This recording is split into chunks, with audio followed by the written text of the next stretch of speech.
দেশবাসী, আমি আপনাদের কাছে জানতে চাই, আল্লাহর নবীর সাহাবী হযরত মুসআব যেমন করে ডান হাত বাম হাত কাটার পরে কালেমার পতাকা উড্ডীন করেছিলেন বাহু দিয়ে, ওই মুসলমানরা জানতে চাই, আগামীর বাংলাদেশের কালেমার পতাকা যদি বাংলার জমিনে উড্ডীন করতে হয়, আমরা রক্ত দিয়ে হলেও এদেশে কালেমার পতাকাকে উড্ডীন করব। কারা কারা রাজি আসো? দুই হাত তুলে আল্লাহকে দেখাও।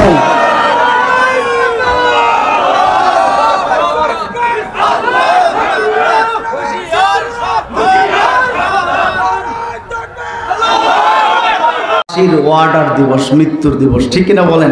মৃত্যু হবেই। অনেকে মনে করতেছেন যে বিদেশে আছে, সমস্যা কি, তার কিছুই হবে না। আমার ভাইয়েরা, আন্তর্জাতিক অপরাধ ট্রাইব্যুনালে যে বিচারটা হয়েছে, বলেছে 1 মাসের মধ্যে তাকে দেশে আসতে হবে, আত্মসমর্পণ করতে হবে, তারপরে সে মামলার জন্য কি করতে পারবে? আপিল করতে পারবে। যদি 1 মাসের মধ্যে না আসে, তার আপিল গ্রহণ করা হবে না।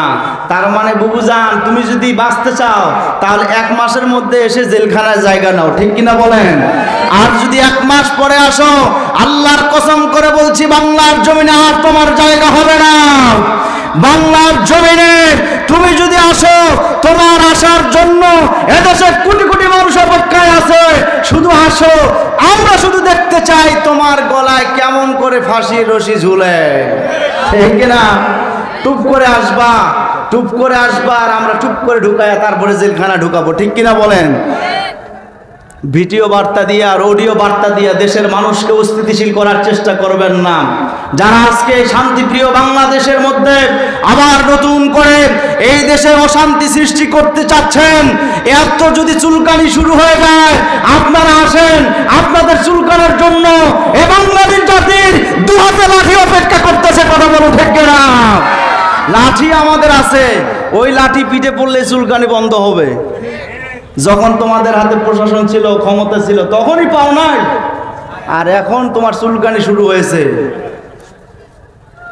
প্রিয় ভাইয়েরা আমার, আল্লাহর নবী সাহাবী ওখানে চলে গেলেন, আর সবারই টার্গেট হলো মদিনাকে কেমন করে একেবারে শেষ করে দেওয়া যায়, মদিনার মানুষকে কিভাবে শেষ করে দেওয়া যায়। আপনারা যারা ইতিহাস জানেন, এই কারণে বিশ্বনবী মুহাম্মদুর রাসূলুল্লাহ সাল্লাল্লাহু আলাইহি সাল্লামের প্রথম একটি যুদ্ধ হয়েছে, সেই যুদ্ধটির নাম ছিল বদরের যুদ্ধ, ঠিক কিনা বলেন? দ্বিতীয় যে যুদ্ধটি হলো, এই যুদ্ধটির নাম হলো উহুদ যুদ্ধ। বদরের যুদ্ধের 1 বছর পরে উহুদের যুদ্ধ সংগঠিত হয়ে গেল, দামামা বেজে উঠল উহুদের যুদ্ধের। আল্লাহর নবী চিন্তা করলেন, এই যুদ্ধের মধ্যে পতাকা কার হাতে তুলে দেওয়া যায়, সেনাপতি কাকে বানিয়ে দেওয়া যায়। বিশ্বনবী তো থাকবেনই, কিন্তু কালেমার পতাকা কার হাতে তুলে দিব চিন্তা করলেন।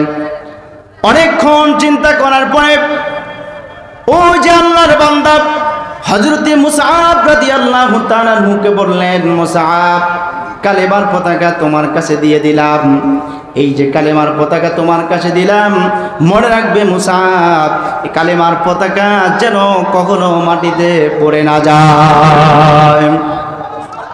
আচ্ছা, আমার ভাইয়েরা, কালেমার পতাকা যেন মাটিতে না পড়ে। যুদ্ধ শুরু হয়ে গেল, চতুর্দিক থেকে আক্রমণ শুরু হয়ে গেল। নারায়ে তাকবীর!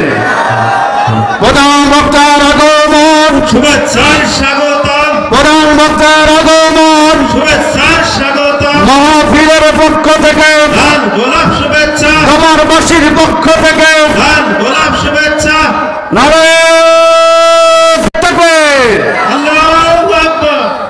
আমার ভাইরা, ভাই আসলেই আমি আলোচনা শেষ করে দিব।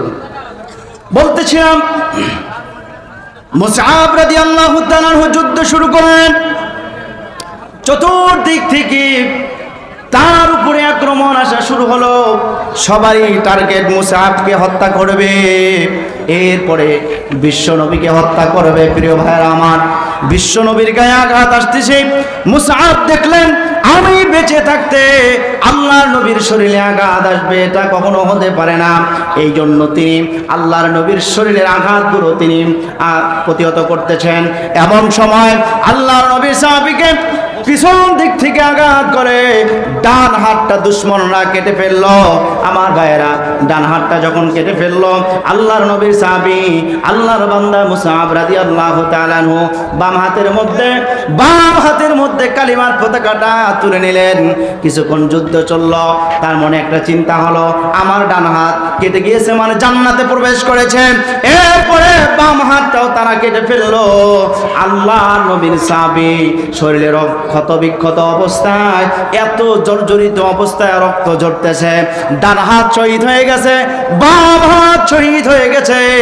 এমন সময় আল্লাহর বান্দা মুসআব রাদিয়াল্লাহু তাআলা আনহু কালেমার পতাকা দুই বাহু দিয়ে চিপে ধরে কালেমার পতাকা তিনি উঁচু করে ধরেছেন। আল্লাহু আকবার।